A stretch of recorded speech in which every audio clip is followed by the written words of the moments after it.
How's it guys? Welcome to another quick review. Today I've got the CX-30 from Mazda, and before I do a full review and a drive and all of that, I thought I'd take you guys through the car. We can have a quick look around, see what it has to offer, and yeah, we'll keep it short and sweet just to kind of give you quick highlights of what the CX-30 is all about. So let's go take a look. And here it is, the Mazda CX-30, not to be mistaken with a pumped up Mazda 3 on steroids, because it's got heaps of Mazda 3 vibes here. But that's not a bad thing, because the Mazda 3 is an amazing car. So you can see it's got similarities with the headlights over here, and there aren't any daytime running lights built into the headlights. They're kind of down there in the bumper, but you've got the familiar big Mazda grille up front, and as you can see, it's very much Mazda 3 up here. Maybe that's just got to do with the 3, that it's kind of like a DNA or design theme that's carried through with all of the Mazdas that have a 3 in it, so that makes sense. But it's quite cool because it's not really a hatchback and it's not really a SUV. It's kind of that mid-size SUV crossover type of segment, and it looks really nice. It fills that gap in the market where if you don't really want a hatchback and you don't really want an SUV, something a little bit smaller but got quite a bit of utilitarianism to it. So by that I mean you've got all of the plastic cladding all the way from the front bumpers over the wheels down the side, so you aren't actually scratching your magnificent pearlescent or pearl type of flake white here. I don't think you can see it on camera, but it looks really good. I've never actually understood why having the plastic cladding is better than paint, because you're still going to scratch the plastic, which isn't going to look good, but anyway, I'm sure they do that for a reason. This is the individual spec, which comes with 18-inch wheels, which actually look really nice. They're not really gunmetal, but they're kind of smoked, a little bit darker than a standard silver that what you would get on another car. Ground clearance is, you know, a lot better than what you would get on a sedan or a hatchback, and I guess that's why it's that mid SUV or crossover type of vehicle that it is. So could get quite handy being able to get up onto those pavements and do everything that you might need to do in a suburban environment. And if we come around the side, you can see it's got that dropped or low roofline here, which gives it that crossover, I would say a coupe kind of styling, but it looks really nice. And from the back you can see the sleek signature kind of Mazda tail lights, which look really nice. Your CX-30 badging and Mazda's iconic twin tailpipes.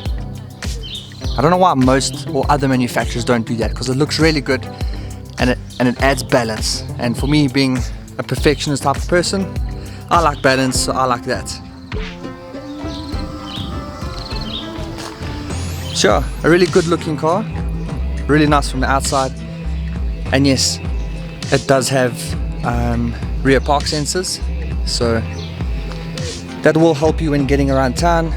But something that you might not have noticed up front here is that there aren't any park sensors in the front, which is a bit weird and a bit irritating too, because these Mazdas have got really long noses, so it would be really helpful to have the park sensors up front as well.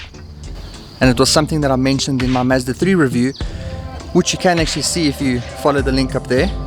I mentioned the same thing about the sensors. Seriously long nose, so being able to park and get close up to walls in parkings, it does actually get quite difficult. Cool, let's go look at the inside. With this being a Mazda, you can see they haven't compromised on quality or comfort.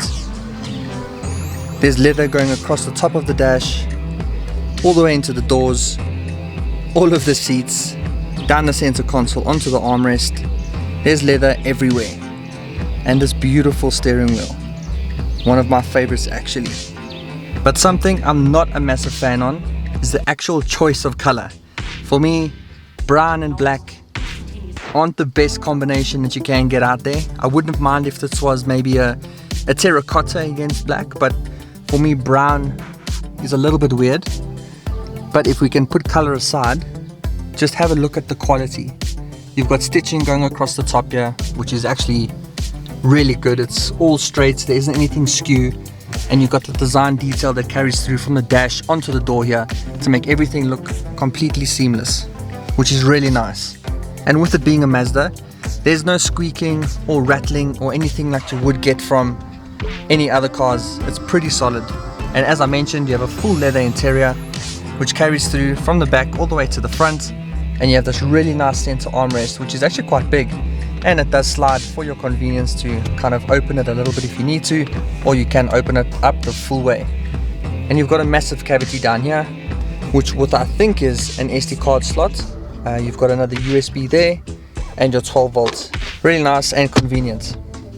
And then just moving up here, you start working with your tech, and this is Mazda's kind of the way that they approach their infotainment. So you've got this dial and buttons and your shortcuts here for the menu. You've got also this separate section here which deals completely with your audio, so you are able to adjust the volume, move your tracks and the power and all of that, which is really cool because a lot of the cars now are focusing on putting all of that into the infotainment, so you have to try and monitor and use all of that while you're driving, which makes it quite difficult. Which brings me on to another thing. They've separated the climate control, so not everything's built in there. You do have separate climate control, you've got separate volume and all of your multimedia down here, which is really nice, and it makes operating everything on the move really simple and easy. And then yep, Mazda only comes with automatics, so you do have your automatic gearbox with your different drive modes. You have sport and normal, which you can kind of toggle between, and if you want to put it into manual, you can. Over here you can see that you are able to shift as in when you need to, but linked to this are your paddles. So yes, you do actually have paddles on the steering wheel, which makes the car really fun to drive and gives it quite an engaging driving experience, which is quite fun. And this is also featured on the Mazda 3 and the CX-30 that I've also driven too. So I like that they've carried through these features and kept the DNA of Mazda alive and thriving through all their vehicles, which is quite cool. And then before we get into that, we can just keep looking at our steering wheel here, which I've said is one of my most favorite steering wheels that you do get on a car. There are a few other ones out there that do take the cake, but this is a close winner to becoming one of my favorites. All the buttons are pretty clearly marked out here. It's really luxurious and premium. It's fully leather wrapped, and you do have all of these silver trims and accents here that just make it look a lot more premium and stand out from all of its other cars that it competes with. And down on the side here, you've got also all of your buttons, so your I-stop if you want the car to start and stop in traffic. You've got your traction control and your park sensors for the rear if you need to turn them off. If you are for some reason you need to tow something, you are able to turn that off. And you do have your memory seating here, your memory settings for the seat.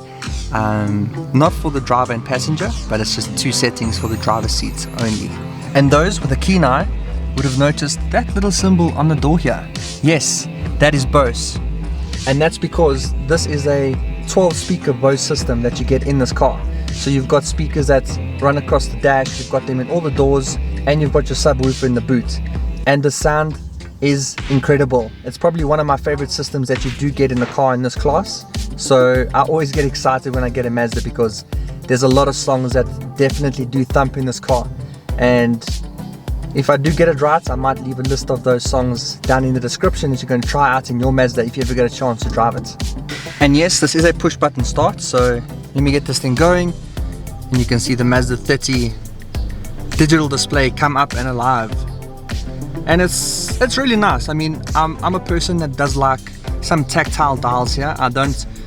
Yes, the digital displays are really awesome, but there's just something about a car and the instant readings and the physical dials that just appeal to me. Maybe that's just my personal preference. But what's cool here is it's almost like a hybrid, if you want to call it that, a hybrid digital display, because if you click the button down here, you can see that you can change your display down there. There aren't a lot of options, but I think it's still quite cool that you do have that option for those people that want to have that digital and more technologically savvy display that you are able to get in this Mazda. And then looking at the infotainment here, you can see I'll be using this dial, and if you do swing it up and down, you are changing between the different settings. I'm not going to go into too much detail there, but you are able to actually link up your phone, so Apple CarPlay and Android Auto does work. Really cool. And back here you can see, as I mentioned, you still got your full leather interior. You do have this armrest that drops down with 2 cup holders here for your passengers, and there are isofix points here for your baby seats if you ever do need them, and there's 1 set on each side. Something weird, which I'm also not too sure about, is that you do have a nice sleeve in the back of that seat there to store anything that you might need, but you do not get it behind the driver's seat. Not sure why, but if you do know, let me know down in the comments. I'm very intrigued. Okay, let's go look at the boot. And your handle is down here. So you open that up, and that's what it looks like with the boot open. And it's not a bad boot size. I will put the information here on the screen if you want to see exactly how big it is. But yes, I have been transporting some things here. As you can see, it's a little bit dirty, but that's a good thing because it shows that there is enough space to transport majority of anything that you might need. It's not that small. You do have some tie down points. You've actually got 4 points in each corner, and if you lift up the boot floor, you do have your space saver spare wheel, and that is the Bose subwoofer. So yeah, pretty cool to see that. And unfortunately there isn't a power tailgate on this model, but what you are able to do is at least lock the car from the outside if you do need to. I don't know if you can see that with the sun. There you go. You are able to lock it, so you can click that over there and then close it. Okay, let's go look under the bonnet.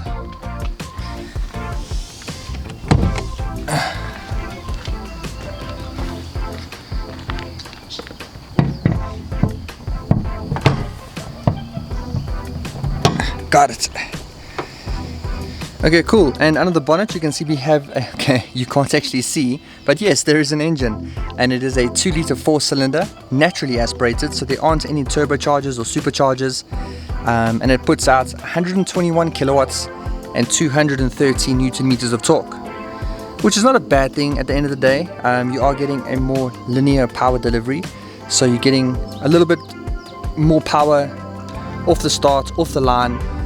You aren't needing to wait for turbos to spool up or to boost. So yeah, it's a nice engine. It would be nice if it was turbocharged, but it is Mazda, and I think they've got this engine and platform down to a T.